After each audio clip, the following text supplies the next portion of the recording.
मित्रों, मैं शिव कुमार सिंह कौशिकीय आप सभी को प्रणाम करता हूं। मैं आज एक और नई कहानी लेकर के आप सबके बीच उपस्थित हूं। उत्तर प्रदेश के अंतिम पूर्वी छोर पर बलिया जनपद है। इस बलिया जनपद में एक ऐतिहासिक ददरी का मेला लगता है। यह ददरी का मेला जहां से प्रारंभ होता है, उस स्थान को शनिचरी का मंदिर कहा जाता है। शनिचरी मंदिर का निर्माण शनिचरी देवी ने कराया था। बहुत सारे लोगों के मन में यह जिज्ञासा होती है कि आखिर इस शनिचरी शिवालय को बनाने वाली शनिचरी देवी कौन थी। इनके संदर्भ में बहुत सारी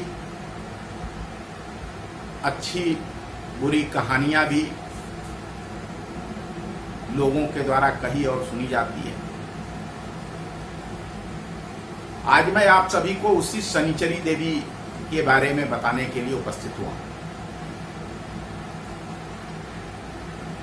वास्तव में शनिचरी देवी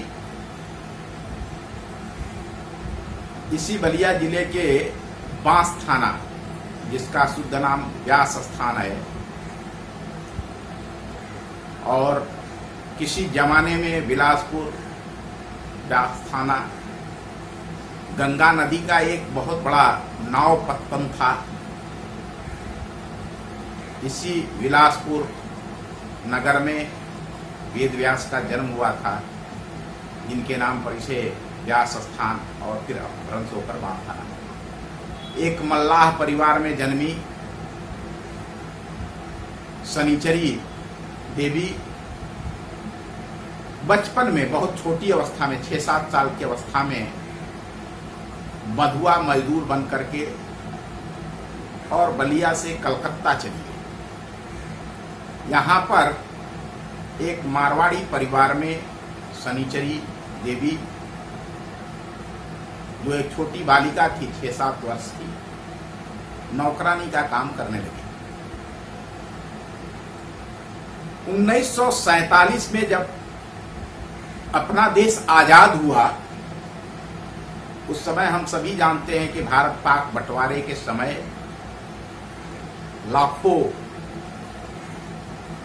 लोगों का कत्ल किया गया, उन्हें लूट लिया गया। ऐसे लोग जो पाक के हिस्से में आए, जिसे आज बांग्लादेश कहा जाता है और पाकिस्तान कहा जाता है, उस हिस्से से जो हिंदू परिवार भारत की ओर आ रहे थे, उनकी बेरहमी से हत्याएं की गई, उनके सामान लूटे गए, उनकी संपत्ति लूटी गई। इसी प्रकार कलकत्ता के बड़ा बाजार में भी स्थानीय मुस्लिम गुंडों के द्वारा बाजार को लूटा जा रहा था। लगभग सैकड़ों की संख्या में मुस्लिम गुंडों ने उस मारवाड़ी परिवार पर, उनके कोठी के ऊपर हमला किया, जहां शनिचरी नौकरानी के रूप में काम करती थी। उस समय शनिचरी की आयु 20-22 साल की रही होगी। गरीब परिवार में पली बढ़ी जरूर, लेकिन खाने की व्यवस्था हो जाने के कारण बिल्कुल हृष्ट पुष्ट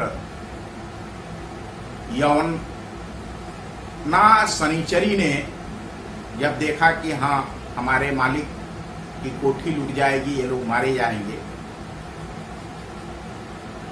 तो घर में पड़े एक धारदार हथियार जिसे भुजाली कहा जाता है, वह भुजाली लेकर के और मुस्लिम गुंडों को ललकारते हुए शनिचरी उस कोठी से नीचे बाहर आई। अनेक गुंडों को उन्होंने मार डाला। शनिचरी के इस चंडी स्वरूप को देख करके गुंडे भाग चले। जब देश में कुछ शांति का वातावरण बना तो डरा हुआ मारवाड़ी परिवार वहां से पलायन किया। उन लोगों ने उपहार स्वरूप बड़ा बाजार की अपनी कोठी शनिचरी को भेंट में दे दिया। शनिचरी देवी बिल्कुल अकेली थी। 22-23 साल की लड़की थी। अब इतनी बड़ी कोठी जिसे उसके मालिक उसे सौंप करके बंबई और मारवाड़ चले गए, उस कोठी का शनिचरी क्या करती? काफी सोचने विचारने के बाद बांग्लादेश से जो हिंदू महिलाएं जिनकी आबरू लूटकर उनका सब कुछ छीन करके मुस्लिम गुंडों ने भेजा था, शनिचरी ने उनको अपने उस कोठी में रख लिया। बताते हैं कि पेट की आग को शांत करने के लिए बांग्लादेश से आई ये महिलाएं अपना शरीर बेचने पर मजबूर थी। अर्थात शनिचरी की इस कोठी में देह व्यापार का धंधा चलने लगा। अपनी इसी कोठी में शनिचरी ने एक दुकान बनवाई जिस पर पान, सिगरेट और सौंदर्य प्रसाधन के सामान वह स्वयं रखकर बेचती थी। नौकर भी उसने रखा था। आमदनी का जरिया वह जो कोठी को किराए पर दी थी वही था। समय बीतता रहा। कलकत्ता के बड़ा बाजार स्थित इस विशाल कोठी में उस समय भी 300 से अधिक दुकानें थी। धीरे धीरे जो वो महिलाएं थी वहां से कुछ मर गई, कुछ ने अपना दूसरा जगह ठिकाना खोज लिया, कुछ ने विवाह कर लिया। तो बाद में उसने उस कोठी को दूसरे लोगों को दे दिया। वहां चमड़े का उद्योग बहुत चलता था, तो जो चमड़े के कारीगर थे उनको दे दिया। फिर कालांतर में धीरे धीरे करते उसमें दुकानें खुल गई। एक बहुत अच्छी आमदनी शनिचरी के इस कोठी से उसे होने लगी, जिससे उसने कलकत्ता में जमीन खरीदा। शनिचरी का कोई था नहीं, इसलिए शनिचरी ने अपनी पूरी संपत्ति को धर्मार्थ कार्य में लगाया। बलिया शहर के अंदर शनिचरी ने 3 धर्मशाला बनाया। उसका सबसे पहला बनवाया हुआ धर्मशाला भृगु मंदिर के पूरब तरफ है। उसका दूसरा धर्मशाला इशरतगंज चौराहे पर है। और तीसरा धर्मशाला आज जहां शनिचरी का मंदिर है उसके ठीक सटे पूरब दिशा में है। इसके अलावे शनिचरी ने देश के विभिन्न तीर्थ स्थानों जैसे काशी है, मथुरा है, वृंदावन, केदारनाथ, बद्रीनाथ, ऐसे जितने तीर्थ हैं सभी स्थानों पर शनिचरी ने धर्मशाला बनवाए, कुएं खुदवाए। शनिचरी ने एक मोटे अनुमान के अनुसार 200 से अधिक कुएं खुदवाए।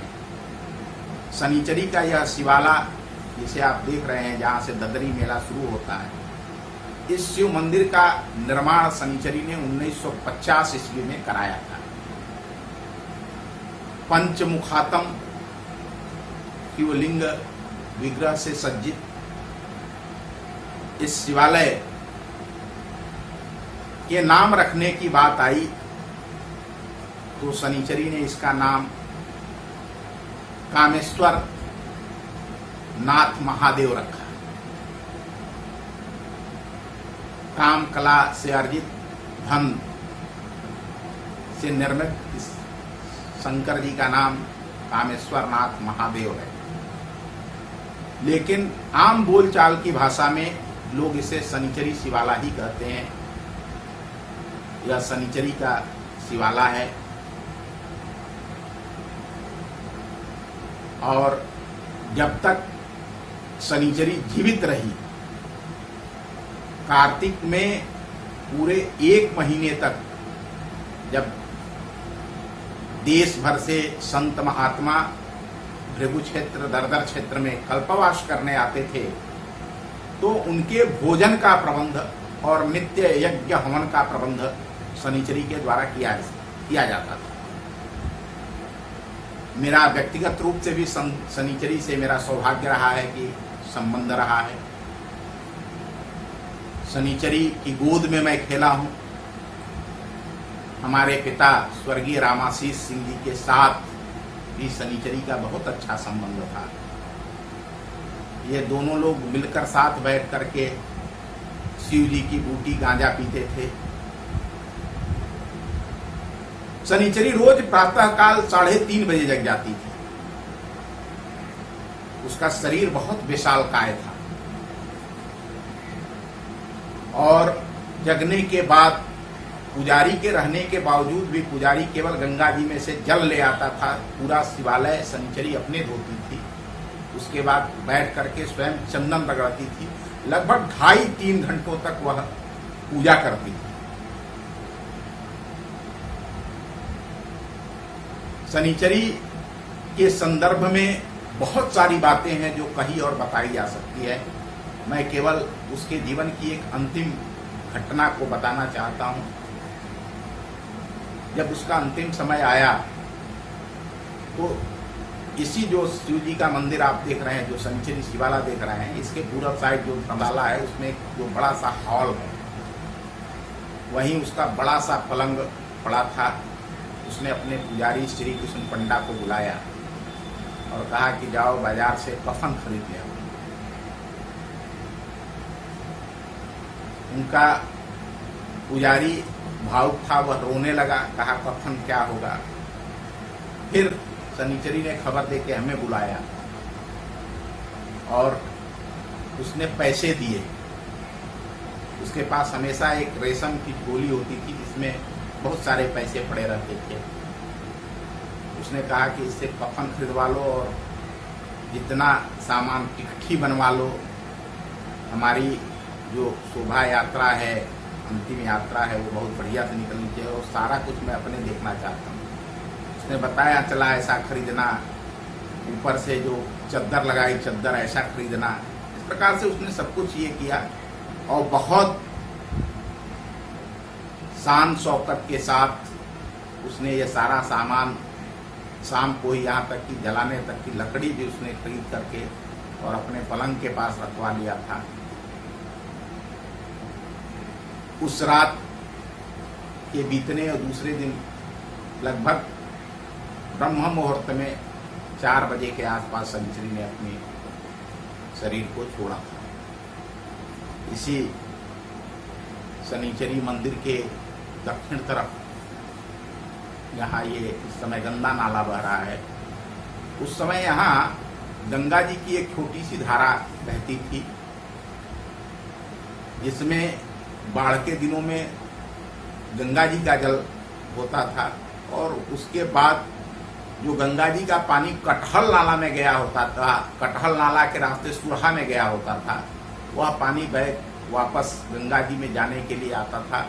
वह पानी अर्थात इस स्थान पर हमेशा सदैव स्वच्छ जल बहता था।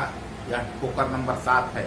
इसी ठोकर नंबर 7 के पूरब तरफ शनिचरी की चिता सजाई गई थी और उसने इस नश्वर शरीर को छोड़ दिया था। शनिचरी ने इसके अलावे बहुत सारे सामाजिक, यहाँ बलिया में जो टाउन इंटर कॉलेज है, डिग्री कॉलेज है, यहाँ तक कि जो काशी हिंदू विश्वविद्यालय बना है, ऐसे विद्यालयों में भी शनिचरी ने मुक्त हस्त से दान दिया। इन विद्यालयों में शनिचरी के बनाए हुए कमरे और उसके नाम के लगे हुए शिलापट आज भी देखे जा सकते हैं। यह शनिचरी देवी की कहानी थी जो हमने आज आप को बताई। बहुत बहुत धन्यवाद।